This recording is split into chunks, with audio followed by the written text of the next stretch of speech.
Olá, meus irmãos, seja bem-vindo a mais uma aula. Que bênção! Passamos da metade do módulo, parabéns. Continue assim, que Deus vai te revelando mais e mais sobre a sua vontade. Hoje, na aula de hoje, nós vamos falar sobre a ressurreição de Jesus. Agora, aquela parte pesada passou. Agora é a nova vida. Agora é a nova realidade, a ressurreição de Jesus. A gente vai entender que essa ressurreição ela está no centro da fé cristã, porque sem ressurreição não há uma continuidade. A cruz seria o final de todas as coisas, e não é esse o propósito do plano eterno de Deus. Não é esse o propósito do plano eterno de Deus. Então nós vamos explorar aqui a sua vitória sobre a morte, nós vamos falar do cumprimento das Escrituras, a sua relação com a justificação, como é que nós somos justificados nele, e que garantia nós temos da esperança da vida eterna. Será que eu poderia morrer hoje, que eu já tenho a vida eterna? Então, em primeiro lugar, o que a gente tem que entender é a vitória sobre a morte. Jesus, ele venceu a morte e trouxe vida eterna, não é qualquer vida. Ele falou assim, olha, eu vim para que tenham vida, mas vida em abundância. Algumas pessoas usam isso como para teoria da prosperidade, mas aqui Jesus está apontando para uma vida abundante. Lembra que o apontamento do pecado era para uma morte, um afastamento da presença, que é a morte eterna? Agora Jesus promete o oposto, é uma vida em abundância. É eterno, é eterno. 1 Coríntios 15, 20 a 22 vai dizer, mas de fato Cristo ressuscitou dentre os mortos, sendo ele as primícias dos que dormem. Pois da mesma forma como a morte veio por meio de um homem, também a ressurreição dos mortos veio por meio de um homem. Porque assim como em Adão todos morrem, em Cristo serão vivificados. Então, aqui a Bíblia está apresentando o que a hermenêutica apresenta como uma ferramenta do texto de interpretação, é um paralelismo entre Adão e Jesus. Então, Jesus é o contratipo de Adão. Jesus é aquele que a criação aqui de Jesus precisa apontar para a criação de Adão. Então, Jesus, não que Jesus foi criado, perdão, deixa eu me corrigir, a criação não é criação no sentido de ser criado, mas a geração, ok? Então, o nascimento de Jesus precisa apontar para o novo nascimento, para o nascimento de Adão. Lembra que Adão ele nasce, ele vem para o mundo com uma porção da terra e uma porção dos céus, o sopro de vida, certo? E Jesus, ele vem exclusivamente do Espírito Santo, né? E aqui a Bíblia está nos apresentando que por meio de um homem, Adão, o pecado, a morte veio no mundo, por um homem também a vida vai alcançar os homens. Então a ressurreição de Jesus ela é importantíssima dentro do plano de redenção, do entendimento teológico, porque ela é a prova da sua vida, a prova da sua vitória sobre a morte. Jesus não teria vitória na morte se ele não ressuscitasse. Uma teofania de Jesus no Velho Testamento é o profeta Jonas, que ficou preso dentro do peixe durante 3 dias, porque Deus encaminhou para um propósito de salvação. A cidade de Nínive foi salva. Então, essa morte, essa ressurreição de Jesus, ela é essa prova da quebra do poder do pecado que entrou no mundo. Então Jesus faz uma ruptura. Quando ele ressuscita dentre os mortos, agora não tem mais vitória para a morte. Essa é a promessa da redenção. Uma vida eterna. Por isso que Jesus, antes de ir para a cruz, ele institui uma nova aliança. Lembra que o Velho Testamento ele era baseado no sangue do Cordeiro Pascual? Agora o sangue de Jesus, aquele que nós tomamos simbolicamente, né, o suco de uva, como sendo a simbologia do seu sangue, é a nova aliança para a vida eterna. Essa é a herança do Novo Testamento, essa é a herança depois de Jesus, da ressurreição, tanto que se você for entender na bibliologia, você tem os 4 evangelhos contando a vida de Jesus, ou seja, a ira foi aplacada, Jesus ressuscitou e ele agora enviou os seus apóstolos. Preparou os seus discípulos com seus ensinamentos, com os milagres, e agora ele envia para quê? Atos, o livro de Atos dos Apóstolos, as cartas paulinas, as cartas dos apóstolos, terminando no Apocalipse, que é a restauração total. Que ali, de fato, o nosso corpo será glorificado. Então, Jesus, ele é a primícia. O que é a primícia, pastor? O primeiro. Ele é o primeiro agora a ressuscitar com um corpo glorificado. Esse corpo, ele não é mais corruptível. E ele também não tem mais limitações físicas. Por isso que Jesus, você vê que depois que ele ressuscitou, ele aparecia num lugar a qualquer momento. Ele atravessava a parede, porque agora a física do corpo mudou.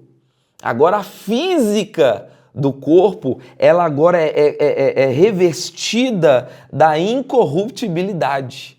É algo que infringe todas as leis da física, né? Então você pode imaginar aí o que nós vamos ter quando o nosso corpo for glorificado. Aí fecha o ensino que eu te dei na aula passada. Nós somos salvos no Espírito, estamos em processo de salvação na alma, ou seja, nós precisamos passar pelo processo de santificação, certo?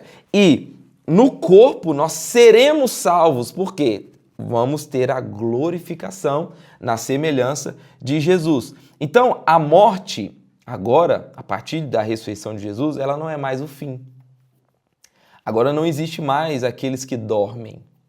Agora, nós com Cristo ressuscitamos, né? E na volta dele, o nosso corpo físico vai ressuscitar em glória. Então agora, aquilo que era o fim, porque morreu, irmão, sem salvação, não existe mais solução, ok? Mas se essa morte ela é antecipada, antes da morte vem o processo redentor de Cristo, aí existe essa transição para uma vida eterna, é o acesso a Deus. Olha o que Agostinho de Hipona disse: a morte foi engolida pela vitória.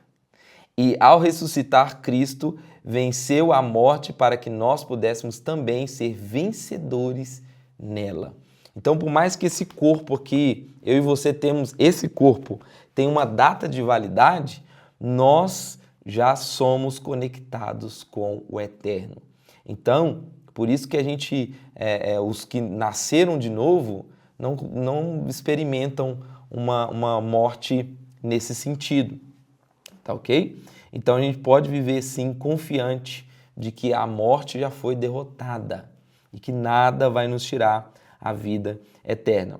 Outra questão é que, a ressurreição de Jesus, ela é um apontamento para essa nova criação. Lembra que eu te falei que a vinda de Jesus, esse tipo de Adão, precisa ser um paralelismo entre Adão e Jesus? Porque tem um propósito. Olha só, é a garantia que todas as coisas serão renovadas. Romanos 8:11. E se o Espírito daquele que ressuscitou Jesus dentre os mortos habita em vocês, aquele que ressuscitou a Cristo dentre os mortos também dará vida aos seus corpos mortais, por meio do seu Espírito que habita em vocês. Então a ressurreição de Jesus, ela não apenas garante a nossa vida eterna, olha que top, mas ela também aponta para uma renovação de toda a criação, tá? A ressurreição é um ato inicial que inaugura o processo da nova criação prometida por Deus. Ele prometeu que faria novas todas as coisas. Gruden define o seguinte: a ressurreição de Cristo é o penhor da renovação de todas as coisas, pois nela vemos a vitória do novo sobre o antigo, do eterno sobre o transitório. Então, a nova aliança, é por isso que ela é superior à antiga, porque a vida venceu a morte, ok? E a morte foi engolida pela vitória. Então a gente precisa entender que Deus nos chamou para sermos instrumentos de renovação. Você é um agente de milagres. Onde as suas mãos tocarem, a vida tem que vir. Onde você chegar, a presença, o autor da vida precisa chegar junto. Então a gente precisa entender, nós estamos levando o reino de Deus junto com a gente ou não? Certo? Então a gente precisa realmente encarar a vida, meus irmãos, com uma certeza muito maior de que Deus está restaurando todas as coisas. Deus está restaurando todas as coisas. O que isso significa? Que Deus pode restaurar o seu casamento? Com certeza. Que Deus pode restaurar a sua família? Com certeza. Que Deus pode restaurar a sua saúde? Agora, inclusive, seja restaurado em nome de Jesus. Depois manda o testemunho pra gente. Fui curado na aula de teologia. Porque, de fato, nós não estamos mais no controle do pecado ou da morte. O reino de Deus já é uma realidade nas nossas vidas. E aí, diante desse entendimento, o corpo ressurreto de Cristo também é esse modelo para os nossos corpos futuros. Olha o que Filipenses vai dizer em capítulo 3, verso 20 e 21. Mas a nossa cidadania está nos céus, de onde esperamos ansiosamente o Salvador, o Senhor Jesus Cristo, pelo poder que o capacita a colocar todas as coisas debaixo do seu domínio. Ele transformará os nossos corpos humilhados, tornando-os semelhantes ao seu corpo glorioso. Certo? Então, assim como Jesus ressurgiu com um corpo imortal, glorioso e incorruptível, nós também teremos essa realidade. Nós seremos imortais, nós seremos incorruptíveis e nós também teremos essa glória que vai nos envolver. E aí eu lembrei aqui agora, que um pensamento que eu queria te levar a entender por que você foi criado. Isso aqui é maravilhoso, irmão, isso aqui é maravilhoso. Normalmente a resposta mais padrão para essa pergunta é que você foi criado para a glória de Deus. Então o ser humano foi criado para a glória de Deus. Mas o que isso significa? Lembra que Gênesis 1, Gênesis 2, Deus estava em tudo? E Gênesis 3, ele parece que não está mais em tudo, né? Não no sentido da sua onipresença, mas na história bíblica ali. Deus agora se resume a momentos. Eu queria te fazer pensar. Lembra aí com você a primeira experiência, a experiência mais top que você teve com Deus na sua vida. Lembra aquele dia que Deus tomou você num culto aqui na Imagine e você foi cheio do Espírito Santo e foi pro chão e falando em línguas e orando, chorando, aquela coisa toda? Quanto tempo demorou? 5, 10, 15 minutos, meia hora? Foi um tempo pequeno, né? A glória de Deus te encheu. Foi lindo, não foi? Deixa eu te fazer uma pergunta. Você pensou nos seus problemas naquele dia? Não, né? Só pensou nele. Só pensou nas coisas dele. Eu não quero sair deste lugar. Que presença maravilhosa, não foi assim? Então deixa eu expandir seu pensamento. Imagine que essa mesma glória, essa mesma presença, esse mesmo momento que você teve durante 5 minutos, entre em você no seu primeiro dia de nascimento. Nasceu. O médico foi lá e deu um tapa. Você já começou a chorar em línguas. Cheio do Espírito Santo, o bebê cheio do Espírito Santo. Aquela coisa toda, a glória de Deus. E você, criança, e aquela presença não te abandonou no seu primeiro dia de vida. No seu primeiro mês de vida, no seu primeiro ano de vida. E deixa eu te falar até mais. Desde o seu primeiro dia de vida até hoje, aquela glória, presença nunca te abandonou. Deixa eu te fazer uma pergunta. Que tipo de filho você seria? Acho que você deixaria seus pais dormir mais, né? Certo? Que tipo de irmão você seria? Que tipo de aluno você seria? O melhor possível, né? O mais brilhante. Que tipo de crente você seria? Que tipo de adolescente? Que tipo de jovem? Que tipo de adulto você seria? Ei, que tipo de namorado você seria? Que tipo de noivo? Que tipo de marido você seria? Que tipo de esposa você seria? Que tipo de pessoa você seria se durante toda a sua vida aquela glória tivesse em você? A melhor versão, não seria? Seria a melhor coisa que você pode imaginar de você, a melhor versão, não seria? Foi para isso que você foi criado, para a glória de Deus. Nós não fomos criados para ser afastados, separados, apartados da glória de Deus, não. Na eternidade Ele criou um plano para que você e eu pudéssemos estar juntos com eles. Olha o que Agostinho falou. Assim como Cristo se levantou da morte com um corpo incorruptível, também seremos revestidos de imortalidade na perfeita renovação da nossa natureza. A nossa carne não vai ser mais motivo de separação com Deus. Nós seremos plenos com Ele. Isso tudo, meus irmãos, sobre a ressurreição de Cristo, nos dá muitas implicações nos dias de hoje. Em primeiro lugar, nós precisamos viver em esperança e poder. 1 Pedro 1,9.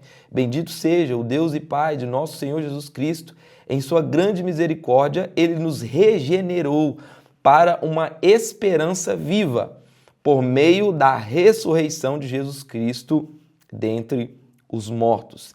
Então, o que a Bíblia está dizendo aqui? Que a ressurreição de Jesus, ela nos dá uma esperança viva.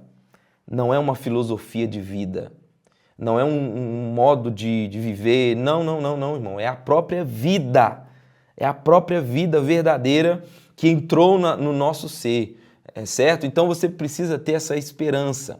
A morte não é o fim da sua vida, não é o fim, tem algo além da morte. O Espírito Santo, por meio dele, nós podemos ter uma vida bonita. Eu já falei isso aqui algumas vezes. Você pode ter uma vida linda, linda. As pessoas podem olhar para você e falar assim: uau, como você parece com Jesus. Como você consegue enfrentar os seus desafios sorrindo. Eu dou glória a Deus no meio dos perrengues. Né? Porque, de fato, eu entendi. De forma prática, em Cristo, eu tenho uma nova vida, Olha o que Gruden define. A ressurreição de Cristo nos chama a viver em vitória, pois sabemos que sua obra redentora não apenas nos salvou, mas nos capacita para uma vida cheia de significado e poder. Lembra aí dessa dinâmica que eu fiz você pensar e refletir. O seu propósito é pequeno ou grande? É isso que Deus sonhou para você, irmão. Um propósito grande, porque o seu Deus é grande. O seu Deus é grande. Então você pode sim ter sonhos grandes aqui na terra. O que para isso acontecer, você precisa investir em uma vida cheia do Espírito Santo. Você precisa ser cheio do Espírito Santo. Acho que o meu exemplo foi bem prático para você, né? Essa é uma vida cheia do Espírito Santo. Não é nossos problemas que importam, é os problemas do reino que importam. Então eu vou gastar a minha vida com amor e com alegria. Com alegria. Então, entenda o que essa aula foi montada aqui para te ensinar. A ressurreição de Jesus, ela é essa prova, é a nossa prova da vitória. Você pode sim clamar: olha, eu sou vitorioso em Cristo Jesus. Eu não só alcancei algo momentâneo, eu alcancei algo eterno. O novo nascimento aponta para a eternidade. Então, nasceu de novo, irmão. Começa o primeiro ano, novo convertido, segundo ano, já está maduro. Segundo ano, você já está certificado na formação teológica, imagine. E aí por aí vai, amadurecendo. Os seus filhos vão ir além de você. E eu creio que você vai perceber de forma mais clara os benefícios que a glória de Deus vindo nessa terra, o próprio Cristo se entregando no nosso lugar, nos proporcionou. Amém? Quero te abençoar. Na próxima aula, nós vamos caminhar para um campo ainda mais bonito e assim, se Deus permitir, estaremos aqui amanhã para mais uma aula. Deus te abençoe.